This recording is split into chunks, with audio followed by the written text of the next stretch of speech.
watched this channel for any length of time, you'll know that I used to own a Nissan LEAF. In fact, not one Nissan LEAF, but two Nissan LEAFs. When I was in the UK, I was among one of the first customers in the UK to buy a 2011 Nissan LEAF when it was brand new. Its name was Hiro Nakamura. And then when I emigrated to the United States in 2015, we had to leave Hiro behind. He had about 84,000 miles on the clock at that point, and he'd lost 3 or 4 of the battery capacity bars, which means he'd undergone some significant battery degradation, and that meant that he wasn't getting the same range as he did when he was brand new. When we emigrated to the US, we bought a new Nissan LEAF, new to us. It was a 2013 second-hand Nissan LEAF that had just come off of lease. It didn't have any noticeable battery degradation when we bought it, but unfortunately, after several years of service, Micah, as we came to call the car, suffered battery degradation. And after we moved into the countryside, my partner and I discovered that we had 2 choices in the winter. We could get to work and then home again, or we could stay warm. And we couldn't stay warm and get to work and home again because the car had suffered significant battery degradation. The reason for that is that Nissan LEAFs don't have liquid thermal management. They just have passive air cooling. As you're driving along, air is forced underneath the battery pack and cools the battery pack. But that doesn't stop the battery pack from undergoing significant physical changes at the microscopic level to the cells that cause premature battery aging. If you live in a warm place, that battery aging is worse than if you live in a cooler place.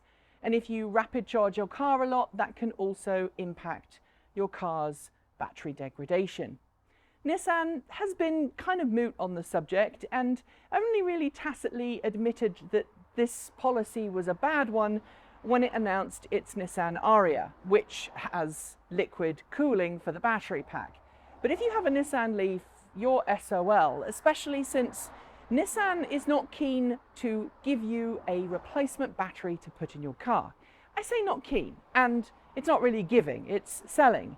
But if you were to go to Nissan and try and buy a replacement battery for your original Nissan LEAF, you're going to be facing a bill that is 4, maybe 5 figures, depending on where you are in the world.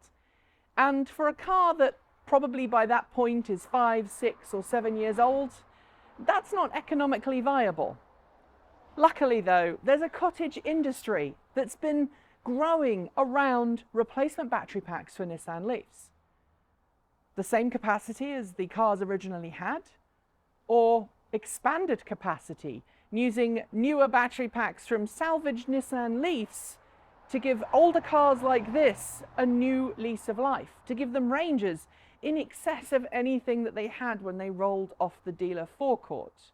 Today, I'm at EV Rides here in Portland, Oregon, to see what that process involves, up close and personal, and just to see how practical and how affordable it is to get your Nissan LEAF's battery pack upgraded to give it far more range than it originally had, and to keep it on the road for a lot longer. And let's not forget, reuse, reduce, recycle. And that's what EV Rides is all about. One of the folks here at EV Rides is Joe Hughes, who's going to tell us a little bit about the battery services that EV Rides offer. So tell me about that, Joe. So my boss, Anton, he started this business. He originally sort of, he was drawn, I think, to the LEAF in terms of like the mechanics of it and the some of those aspects. Mm-hmm. And you know, he taught himself. He saw some of the things that were going on overseas with the batteries, and he sort of felt his way through the first couple of projects, and then I think, you know, he did a 62. Tell everybody who's watching what you mean by 62. So this is a 24. This is yeah, that's correct. So Nissan has manufactured 4 sizes of batteries in the LEAF series, I guess. The first one being a 24 kilowatt hour battery that had an EPA rated mileage of 84 miles. per charge. The next one, which came out in mid 2016, was a 30 kilowatt hour battery. That had an EPA rating of 107 miles. And then in 2018, they came up with a 40 kilowatt hour, and then subsequent to that, a 62 kilowatt hour battery. So the EPA numbers on the 40, I think, are 145 miles per charge, and I think the 62 is 225, I believe. But in a 2013, which is the things that we really like to work with here, you'll get a higher energy economy. Right. Primarily just because it's got a smaller motor. It has. I've not like researched this independently. I guarantee you that the accessories on a 2018 and 2019 use more energy than these do. Right. And obviously, what is really important to remember here is that the physical space for the battery pack hasn't changed at all between the original 2011s all the way up to today. The 62 actually does have an extra inch in its, I guess, vertical dimension. So it actually is an inch lower. Maybe it's 7/8 of an inch lower than the other packs. But the 40, the 30, and the 24 are all physically identical. It's the electrical connections that are different, though. So talk me through that. The loom, the connectors that go to the VCM, the vehicle control module, they changed it basically just to a different setup on the second generation, which started in 2013.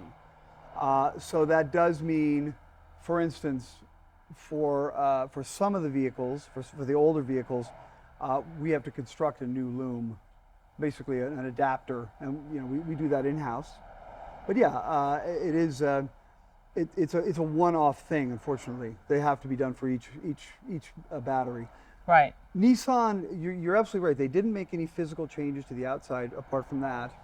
But what they did do is they made it every year. They made every efforts to make the software and the firmware impossible to understand or to see through, to prevent, in essence, people from upgrading or repairing the battery. So you can't literally buy a car off of eBay that's had a wrecked battery, that's got a good battery pack, the car is wrecked, and then just put it in your 2011 Nissan LEAF and hope it to work. I mean, if you had a lot of time and you were willing to, try and try again, then maybe you would. But yeah, no, it's. So what you guys do is you provide that service to make sure that when you put this new battery pack in, the car doesn't light up like a Christmas tree, which is what it would do even if you were successful in connecting all the pins. Yes, you would be visited by Mr. Turtle. And right. Mr. Turtle would not leave. Yeah. Right. And so what you guys do is a little bit of hardware modification, a little bit of software modification, and in the end, customers are left with a usable LEAF. Absolutely. Well, first of all, we don't do any modifications to the drivetrain in between the controls, the controls and the wheels, basically. So there's nothing. It's hypothetically possible to do different things with these devices, with these units, but that would involve putting something between you and the brakes, and we sort of got that from Dala. From Daniel Oster overseas, he talked about that, like he wouldn't do, you simply can't take that sort of a risk with someone's vehicle. I mean, it's a 70 mile an hour. It's a safety vehicle. Exactly. When someone rings you up and says, hey, I have an early Nissan LEAF and the battery is running out and Nissan is going to charge me 5 figures $700 to $1,100 to replace the battery 50 pack, maybe, yeah. What happens next?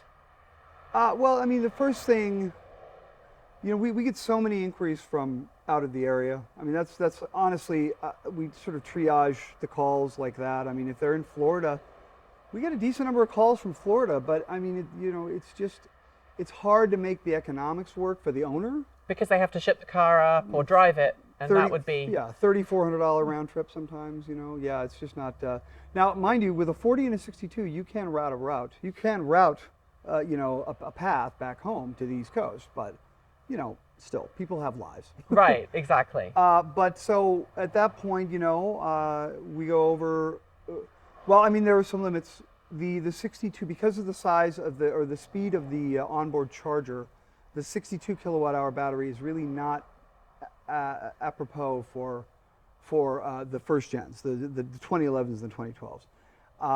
You know, it's doable, but the concern we have is it's like a 20 and a half hour charge cycle from top to bottom.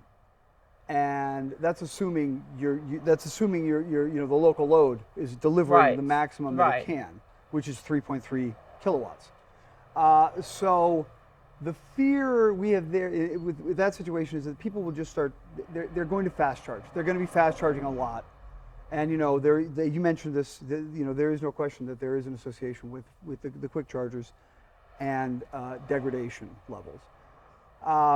Then, you know, if they have a 2013, we love that. 2014, you know, 15s, those are very, very versatile. We rarely get a call, although recently we did get a call from someone with a 2016 who, you know, wanted an upgrade, and you know, so generally speaking, it's I don't know. We are a business, but we also consider ourselves a member of the LEAF community. So if anybody calls up, I try to give them any sort of advice or assistance I can. Sometimes that might just consist of, hey, go get LEAF Spy. Right. You know, don't buy the car before you get LEAF Spy. Consider not buying the car until you do that. And a little plug, we did a video on LEAF Spy that you can watch here. Oh. So LEAF Spy is obviously a great tool that you can use to figure out how healthy your car's battery pack is. Absolutely, and I use it for daily driving too, because I mean, because you can see exactly how much energy you have available. You don't get to that point where where it says very low battery, and it stops giving you a mile. It stops giving you a number. I think Nissan's engineers were really concerned about people running out of juice. This was going to be their big. They didn't want that to happen. So the combination meter, which is that unit that has the gasometer, the charge bars, and the health bars, that unit is designed to give you a conservative idea of how far you can go. And that's fine. I mean, it's not a bad idea, but the problem is, you know, well, once it stops displaying a mile, okay, do I have 500 feet? Yeah. 5 miles? You know, I mean, it's like... And LEAF Spy gives you that. Exactly. And I feel like it takes the anxiety and just leaves the range. So back to someone calls you, says, hey, I have a car that is not performing as I wanted it to. I don't want to sell this car. And I really want to keep it, and I want to give it a new lease of life, which is honestly how I felt when we had our second Nissan LEAF. Yeah. We didn't want to sell it, but at the time nobody was doing this, so we did. Listen, they're great cars. I mean, I find them, the handling is remarkable. I really like driving it. It's so smooth. The interiors are well built. I mean, you see cars, I mean, I guess for the longest time I just got used to cars where little pieces on the inside broke. Yeah. And you know, you not get that from here, from these cars. You know, it's tough. It really is.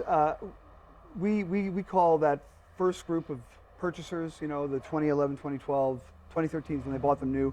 We call those they're not only early adopters, they're pioneering early adopters. And it's easy to forget that like 10 years ago, there was no charging infrastructure. There was no, you know, people didn't have level 2 chargers in their home. I mean, now we've got them at Walmart. We've got quick chargers at Walmart. I mean, that's because of them. That's because of those people. I believe that generally the people who are involved in the electrification effort have a debt of gratitude to those people. So we do try if there's something we can do. You know, we unfortunately can't change things like, you know, what a truck driver will charge to transport a vehicle. Right. So, I mean, it is unfortunate that some of those just don't work out. We always have a couple or a few 2013s that we offer them paired, or, you know, we deliver them with one of the batteries, one of the upgraded batteries. We call it a UP, upgrade and purchase, because PU didn't test as well. And yeah, so, but you know, that's something that we do offer people. And you know, we live in Oregon where they don't have sales tax, which is wonderful. You know, I mean, if somebody Which wants makes a big difference. Absolutely. You know, and we actually get more of our number one area that we serve is Northern California. I can imagine that. Yeah, I mean, And they have a lot of mountains, That's so right. That's they right. need the range. And this, well, you know, I just actually delivered a car down there. The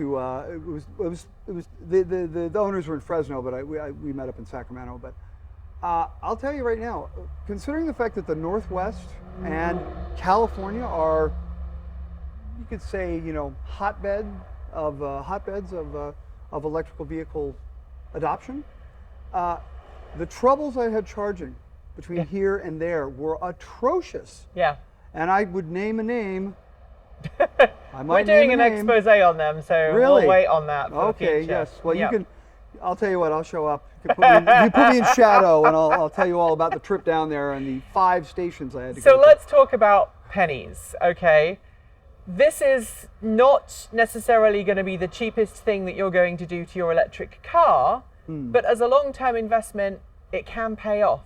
So what is the price range that we're looking at to have a replacement battery put compared to getting it done from Nissan? Well, first of all, Nissan offers, I believe, it's my understanding in the U.S. at least, they do not offer new batteries except for warranty replacements, and that alone is kind of like, I think, not okay. So you're getting a remanufactured battery. Right. Right. And why, you know, those people should, but you know, if you're still in a warranty, you get a new one. I mean, that just seems not okay to me. But I think mile for mile, our prices are unquestionably the lowest that are available. So for a 24 pack, those typically, I think those start at $3,150, and that's we guarantee an 80% state of health. Now we have offered lower states of health. In fact, we just did one with a 75% one. You know, because some people can make it work. I mean, Right. that will be sufficient for somebody. The 30s are, you put me on the spot here. I think 47.25. That's right. The 40s are 8,300, and the 62s are 12,450. So the But- 60s are just a little bit more than Nissan would charge for a replacement pack, For a 24. but you're getting, Right. yeah, for a 24. So you're getting almost 3 times the battery capacity. You're getting 200 plus miles of range per charge. Yes. And now, mind you, these minus some percentage. I mean, that's, yeah. that's one. We really try to be very direct and open with the people. You know, with anybody who contacts us, is like, look, you know, this battery is not 100%. It did not just come out of a factory. Right. Although, that's a topic maybe for this conversation as well. Yeah, I mean. When you get right down to it, in Oregon, for instance, you know, we have the charge ahead, charge forward, Charge ahead. charge program, ahead yeah. rebate. That's right, so that's $2,500 that they can get for that. So let's say you bring a car to us that's a 2011 or 2012, and maybe you didn't buy it new. You know, that car has, by my estimation, like the value of a Leaf is essentially the range. That's literally like the definition of its value. So I mean, the number I come up with is about $90 per mile. Mm-hmm. So if you have a car that goes 45 miles, 45 times 90, and that's what the car is worth. So if you take that car, you sell it, you put that money towards one of our UPs, like for instance, you know, you end up doing pretty well in terms of, again, the standard I like to use is that miles is a range mile, the price of a range mile, or the value of a range mile. And so, you know, if you I don't know, the Bolt apparently is coming down. I saw that. I shouldn't take pleasure in That's that. coming down for different reasons. Yes, but definitely, yeah. The range mile money, that's getting lower for sure. But yeah, we do adjust the price based on a couple of factors. One is if the battery we have is of exceptionally high health. Right. So we have a battery right now that is a 99% health. Right. Which is, of course, the car it came out of was totaled after 350 miles. So, Right. Right. That's a whole other story, which I don't know, by the way. And that's the point to note here, that all of these batteries are coming out of wrecks. That's cars correct. that would otherwise just be. They would be Scrapped? they'd be sold, scrapped. Yeah. I mean, the funny thing is the battery in an electric vehicle is really kind of a unique part in the history of automotives. I mean, it's because it's like the entire value almost of the vehicle. But yeah, so the problem obviously is the supply. I mean, we simply can't meet the demand. And the demand is actually probably suppressed by the fact that we use salvage batteries. There's a percentage of the owners who would just not want to get that. Right. But if you really get to the numbers, and I love some of the stuff from New Zealand, Flip the Fleet. Those guys, they have just amazing resources online, and they have an estimate of the number of Leafs that need an upgrade or replacement over the next few years. And the thing is, it's interesting. I was listening to your comments earlier, and I would not describe the passive thermal management system as a defect. It does provide with a significantly lower price point for that battery, and that means more people can purchase and own them. And I would also say that if you do engage in, what you might call best practices, best charging practices, these batteries should be healthy for 10 years at least. The cars themselves are made to last 20. So in a sense, I mean, that's the really perplexing and sort of troubling part about what Nissan's doing now is like, look, you knew when you built it that this car was going to need a new battery in 10 years. Well, where's that new battery? Right. And I mean, charging $1,100 for, if you do the range mile price on that, it's, I think it's something like $250 or something like that. I mean, it's ludicrously high. Right. And not worth it, I would say. And obviously, you're helping to keep these batteries, ensure that they have a second life. Nissan has its own second life and projects. And the Leafs too, and the vehicles too. But obviously the vehicles as well. I'm guessing that most of the vehicles you bring in here that have been written off end up being used for parts in other cars? Yeah, we do a little bit of that. Honestly, I mean, the newer models have a lot of value in them still. It's harder with some of the older ones for sure. But I was trying to figure this out. What percentage of Leafs are totaled every year? And of course that number goes up every year because the value of them goes down. But I mean, I'm thinking between 1% and 4% maybe. That seems like a generous number. That sounds about right. Yeah. So if that's the case, then that means we could hypothetically doing this. We could upgrade or replace 1 to 4% of the remaining leaf, well, a little bit more than that, the remaining leaves, but it's just not enough. I mean, the fact of the matter is, I mean, by my estimates, okay, and then it's funny, the number changed when I first calculated this. Since then, I recalculated it, and of course, because not enough leaves have been restored or repaired, the number gone up. The original number I think was 38 a day. Right. To prevent what they call minimum practical range, which is the range at which below that a purchaser will not consider it for buying. And that's another way, that's fancy economics talk for saying that car is worthless. Right. So now the number is like 58. It's gone up like 58. Okay. So that's we do, I think since Anton opened, I think we've done one every 3 days or one every 3.7 days or something like that. So you're pushing the cars through quite quickly. We try. The process of upgrading it to finish, someone comes to you with a car, they've paid you the money to get the service done, they either bring you the car or it's delivered to you. The actual physical swap doesn't take very long, does it? I mean, we're not showing a swap right now, partly because this is a pretty small shop and it's late in the day and there's a car being worked on off camera right there. Yes, but there was a swap that we were going to bid, unfortunately, yes. Anyway, so Yeah, I mean, in essence, it's a 2-day. It's 2 days for the work and usually 2 days for testing.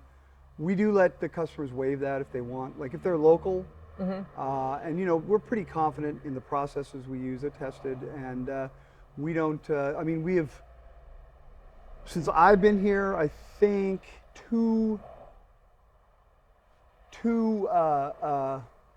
purchasers had a problem that you know that Anton had to go fix. Right. We've had maybe another, I'm not sure how many more problems that were just over the phone. I could walk them through what had happened. Yeah. The two we were in question that they were hardware problems that had to be fixed, but you know, they weren't serious. And you know, the fact of the matter is those testing days, you know. So I mean, I like them because I feel like it's a chance for me to like get more familiar with the processes because Right, I mean, communication's not in mechanics. Right. But yeah, I mean that's essentially it. It's a 4-day, typically a 4-day. On a couple of occasions, we've had issues with some of the hardware that we use in the process. Some of that is in-house. Some of that we contract with or. And we have had a couple of times where we were delayed in getting the parts. Right. Right. And so that led to it. But of course, you warranty everything, right? Oh yeah. So for sure. tell us about the warranty. So there's a 1-year warranty on all parts and labor. We don't guarantee. We don't give a guarantee, and we don't cover degradation. But you know, we've yet to have somebody have to call in, like, you know, anything other than like a trip somewhere to have to fix something quickly. Right, right. So I mean, I that's one reason that I really like being here, you know, is that like not only does it let me do what I'm trying to do, which is to get people to drive electric vehicles, but also, you know, it's a product that I can personally stand by. You know, Right. I can say this is a valid thing. I talk to my friends, and you know, when you're selling used cars, sometimes you don't want to talk to your friends about it. Sometimes you don't want your friends involved, but you know, I'll tell them. I say, listen, if you want to buy an EV, talk to me, and you know. Yeah. And maybe it doesn't. Maybe the Leaf isn't perfect. And with Nissan Leafs now available from $3,000 or $4,000 used on auction sites, if you're a reasonably tech-savvy person that can check out the battery before you buy, yes. That's right. then there is a deal to be made. There is yeah. a potential pathway that you could actually save money. I know that the person that actually brought me here today told me about what was going on, driven up from the Bay Area, and they were telling me that they actually got their car from a CarMax dealer who didn't understand anything about the Leaf. They got an incredible deal on really, that car, and now they're having the upgrade done. It's nice to hear about CarMax being taken advantage of. Right, exactly. Before I leave, we have some boxes to look at. And just in case you're worried, we've both been fully vaccinated against COVID, which is why we are holding our masks rather than wearing them. But I've been wearing them off camera around people who haven't had their COVID vaccine. So don't worry about that. But you have some boxes to show me. I do, yeah. So Is it like Christmas? It's Christmas in April or May. Sorry, Christmas in May. You know, one of the things that we were just talking about is the fact that there just are insufficient batteries coming from our sources right now to meet our demand. We were actually engaged in an effort with 2 other independent shops to try to find a manufacturer who can make us aftermarket battery modules. Right. These are, I would say, these are a, and I don't know if you can, I'm hesitant to pull them out. In fact, like I said, my boss told me on the second day, don't touch anything. Them. Yes. Right. So, but these are 24. These are pristine 24 packs.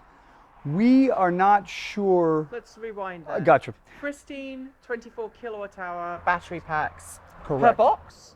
No, there's I believe 5. They were actually repackaged by the company we bought them from, but this represents 2 24 kilowatt hour packs right here. This is the energy storage medium for 2 packs. So you've got 48 kilowatt hours Correct. of battery storage right in these boxes. That's correct. And you know, we're gonna put them to the test. Unfortunately, this doesn't represent what our goal is. This does represent success, I guess, in that effort, because you know, this company that was that was interested in you know, that did have some of these. Unfortunately, they don't manufacture them. Right. They're basically a distributor of various things in China. And they happen to have these Correct. available to buy. That's right, and they may have more. But what we're really looking for is a partner that can produce 40 kilowatt hour, the modules for a 40 kilowatt hour pack. And like I said, we're working with EV Works and with Precision Auto up in EV Works in Bainbridge, and Precision up in Langley, BC. You know, all three of us, you know, are similarly faced with the same problems. We have so much demand, and just not the supply. Huh. And so I was really pleased. You know, I was really pleased when they agreed to sort of, you know, pool our resources. Like on paper, we look, you know, bigger for sure. But you know, at this point, you know, we're in essence soliciting anybody who's interested in making a proposal to us. You know, we actually I talked to what is it, Sandy Monroe. I didn't talk to him personally, but to one of the people there. They referred me to someone it's a promising So avenue. it sounds as if your goal might be to be able to rebuild battery packs. That's scratch. well, but that's the right. I mean, originally we were interested in just packs. Somebody sell us a pack, make a pack, sell it to us. The hardware inside the pack, and like for instance the battery management system, that's all Nissan proprietary. So, you know, we can't get our hands on that. However, they can't prevent us from using, you know, a used pack, a former pack, right? So and that now whether or not we can take the 40 modules, the 40 kilowatt hour modules, put them in a 24 pack. They're the same physical size, but it's probably going to require some software, firmware, you know, engineering basically to make it work. Thank you so much to EV Rides for showing me around. I just learned that all of the donor batteries that go into customers' cars have names. So the person who's having their car swapped over right now has a battery called Russell, which I think is really cute. That's it for today. As always, thanks to the folks on my right for being our $15 to $49 a month Patreon supporters. Special thanks to our $50 a month patrons. That's Anonymous Freak, Regine Fellows, Gordon C, Paul Conway, Laura Sanborn, Anthony Coates, Denny Hyde, Sean Ueda, and Tesla in the Gong. And our deepest gratitude to our $100 a month Patreon supporters. That's John Lyons, Marcel Ward, Reggie Watts, JP Fagerback, Will Graylin, and Ian. If you'd like to join the ranks of wonderful supporters, you'll find links below to Patreon, Bitcoin, and Ko-fi. You can chat with the team and TE fans over at Discord. And if you'd like to buy some TE swag, just point yourself at our Redbubble store. Thanks for joining me, and as always, keep evolving.